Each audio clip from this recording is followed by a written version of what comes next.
নমস্কার বন্ধুরা, একটা ছোট্ট আপডেট দেওয়ার জন্য এই ভিডিওটি তোমাদের সামনে নিয়ে আসছি। বর্তমানে আমরা রয়েছি সুপ্রিম কোর্ট অফ ইন্ডিয়ার সম্পূর্ণ অফিসিয়াল ওয়েবসাইটে। তো এই অফিসিয়াল ওয়েবসাইটে একটু আগে একটা লেটেস্ট আপডেট, কোন latest update, West Bengal OBC case related একটা ডেট উঠে এসেছে, যেটা আজকে আমি তোমাদের সাথে শেয়ার করতে চলেছি। ভিডিওটি তোমরা শেষ পর্যন্ত দেখবে। যদি ভিডিওটি পছন্দের হয়ে থাকে লাইক করবে, নতুন হয়ে থাকলে চ্যানেলটিকে সাবস্ক্রাইব করে অবশ্যই পাশে থাকার চেষ্টা করবে, ঠিক আছে? তো এখানে প্রত্যেকে দেখে নাও, ডাই number the state of West Bengal versus Amal Chandra Das. এখানে তোমরা প্রত্যেকে ডাই নাম্বার, কেস নাম্বার দেখতে পাচ্ছ, সিএনআর নাম্বার দেখতে পাচ্ছ।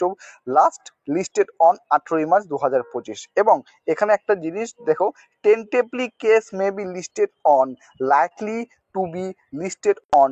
এখানে একটা কম্পিউটার জেনারেটেড ডেটের কথা উল্লেখ করা হচ্ছে, সেটা হচ্ছে 15 জুলাই 2025, যেটা কিন্তু আগে এখানে ছিল না।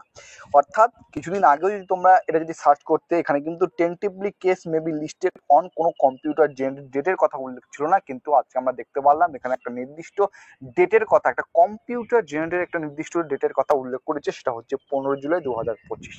ঠিক আছে, আশা করছি তোমরা প্রত্যেকে জানো সুপ্রিম কোর্টে ওবিসি নিয়ে, আমাদের ওয়েস্ট বেঙ্গল ওবিসি কেস নিয়ে একটা যে মামলা চলছে, সেই পরিপ্রেক্ষিতে কিন্তু যে পরবর্তীকালের যে একটা ডেটের কথা উত্থাপন করা হচ্ছে, সেটা হচ্ছে 15 জুলাই 2025। ঠিক আছে, অবশ্যই আমরা সেদিকে নজর রাখবো।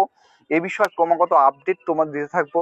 এছাড়াও আমরা প্রত্যেকে জানি সম্ভবত 19 তারিখে, এই মে মাসের 19 তারিখ, 18, 19, 20, 19 তারিখে সম্ভবত ক্যালকাটা হাইকোর্টে কিন্তু একটা রায় রয়েছে।